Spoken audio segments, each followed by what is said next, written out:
मैं पति पत्नी के किसी धर्म को नहीं मानती। मैंने जो कुछ भी किया सिर्फ इसलिए किया कि मुझे वक्त पर मुर्दों का खून मिलता रहे और उससे मैं अपनी उम्र 1000 साल तक बढ़ा सकूं। सुन के ही रोंगटे खड़े हो गए ना। ये किसी आम इंसान के शब्द नहीं है। ये एक ऐसी दायन का कबूलनामा है जिसने सदियों पहले एक पूरे राज्य को खौफ के अंधेरे में धकेल दिया था। इस एक अकेले वाक्य ने एक ऐसे रहस्य की नींव रखी जो आज तक लोगों का पीछा कर रहा है। आज के इस विश्लेषण में हम एक ऐसी प्राचीन और सच में डरावनी किताब की बात करेंगे जिसे बिरामपुर पुराण कहा जाता है। हम इसके अंदर दफन एक हैरान करने वाले रहस्य को सुलझाने वाले हैं। देखिए, ये सिर्फ कोई आम पुरानी कहानी नहीं है।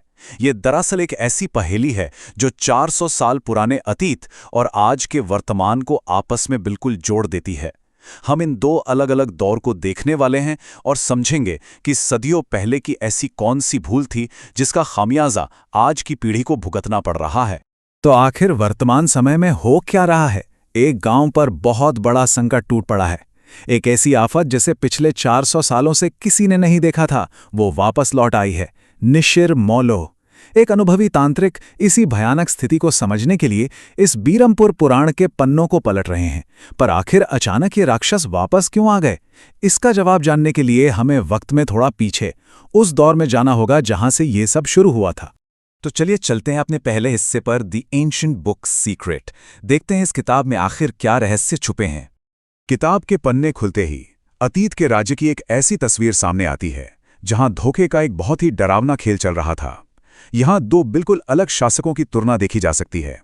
एक तरफ हैं गांव के बेचारे महाराज जो अपनी प्रजा और अपने परिवार को लेकर पूरी तरह खौफ में हैं और उनका अपने ही राज्य पर से काबू बिल्कुल खत्म हो चुका है।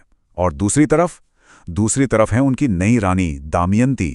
महाराज ने जिनसे प्रेम विवाह किया था वो दरअसल 1000 साल पुरानी खून पीने वाली दयन निकली। दमयंती ने अपना असली रूप दिखाया, महाराज को पूरी तरह शक्तिहीन किया और उन्हें उनकी बेटी के साथ महल से ही बाहर निकाल फेंका ताकि वो अकेले इस राज्य पर राज कर सके। यहां से शुरू होता है दूसरा हिस्सा, द विच दमयंतीज रेन। इस हिस्से में बताया गया है कि कैसे उसने हर महीने मासूम लोगों का शिकार किया और एक अंधकार भरा समय शुरू कर दिया। अब आते हैं तीसरे हिस्से पर, कैप्चरिंग द डार्क विच। ये वो वक्त है जहां हमें आखिरकार एक उम्मीद की किरण दिखती है। तो महल से निकाल दिए जाने के बाद महाराज और उनकी बेटी राजकुमारी मेघालया मदद के लिए ब्रह्मवीर जी नाम के एक ज्ञानी के पास पहुंचते हैं। ब्रह्मवीर जी ने उन्हें दायन को हराने का एक खास रास्ता बताया।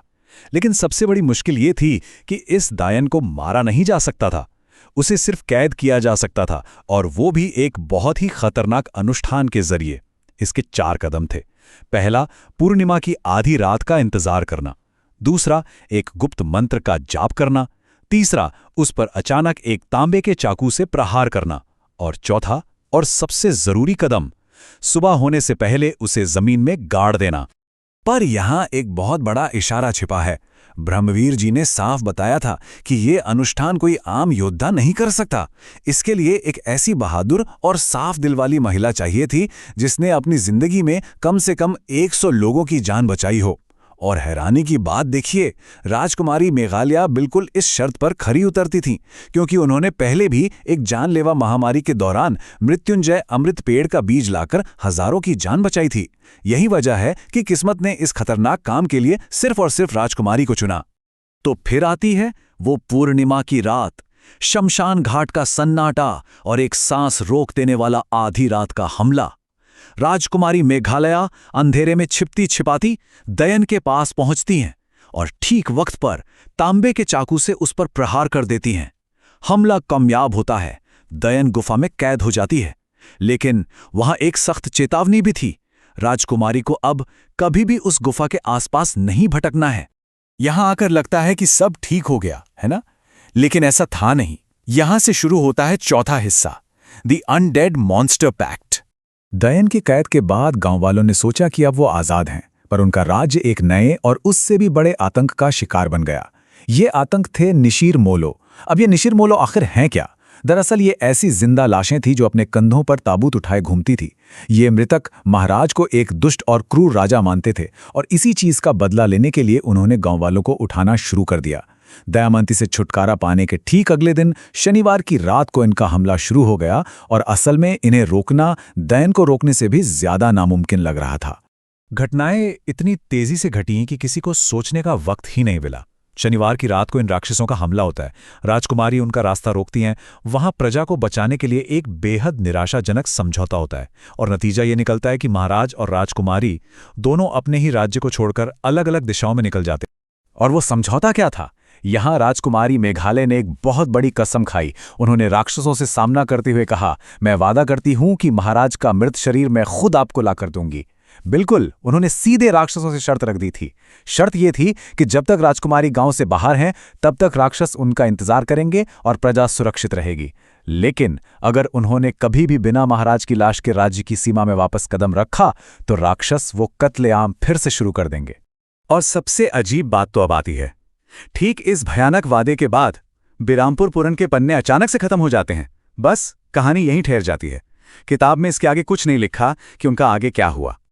लेकिन कहानी यहां खत्म नहीं होती। चलिए बढ़ते हैं अपने 5वें हिस्से पर, द मॉडर्न रीइंकार्नेशन ट्विस्ट। अब यहां एक बहुत ही जरूरी सवाल उठता है और इसी बात पर वर्तमान में तांत्रिक का ध्यान भी गया। अगर राजकुमारी सदियों पहले ही गांव से चली गई थी तो ये निशिर-मोलो राक्षस 400 साल तक शांत रहने के बाद आज अचानक शिकार क्यों कर रहे हैं? मतलब साफ था, राक्षस तभी वापस आ सकते थे जब राजकुमारी खुद गांव में वापस लौट आई हो। अब हमारे पास वर्तमान समय के जो सबूत हैं उन्हें देखिए। मेघना नाम की लड़की को बचपन से उस मृत्युंजय अमृत पेड़ के सपने आते थे। जैसे ही वो इस गांव में आती है, अचानक एक तेज आंधी आती है। उसे महल और उस तहखाने की चाबी के भी सपने आते हैं और वो सच में वो चाबी ढूंढ भी लेती है। और सबसे साफ इशारा ये है कि मेघना के गांव आने के ठीक अगले ही दिन से राक्षस वापस आ जाते हैं। इन सारी कड़ियों को एक साथ जोड़ते हैं तो तस्वीर एकदम साफ हो जाती है। वो 400 साल का सन्नाटा, वो लंबा इंतजार अब पूरी तरह खत्म हो चुका है। क्योंकि सबसे बड़ा सच ये है कि मेघना कोई आम लड़की नहीं है। वो दरअसल उसी राजकुमारी मेघालया का पुनर्जन्म है। मेघना की मौजूदगी ने ही उस सदियों पुराने वादे को दोबारा से जिंदा कर दिया है और अब वो राक्षस अपना हिस्सा यानी वो 400 साल पुराना वादा मांगने वापस आ गए हैं। तो अब यहां हम सबसे आखिरी और सांस रोक देने वाले मोड़ पर खड़े हैं। आगे क्या होगा? क्या मेघना गांव को बचाने के लिए खुद को उन राक्षसों के हवाले कर देगी या फिर वो किसी तरह उस महाराज की 400 साल पुरानी लाश को ढूंढ निकालेगी? एक पुराना वादा अब वर्तमान में अपना कर्ज मांग रहा है। यहां पर हमारा आज का विश्लेषण समाप्त होता है, लेकिन इस कहानी ने आगे के लिए जो सवाल खड़े किए हैं उन पर जरूर चिंतन कीजिए।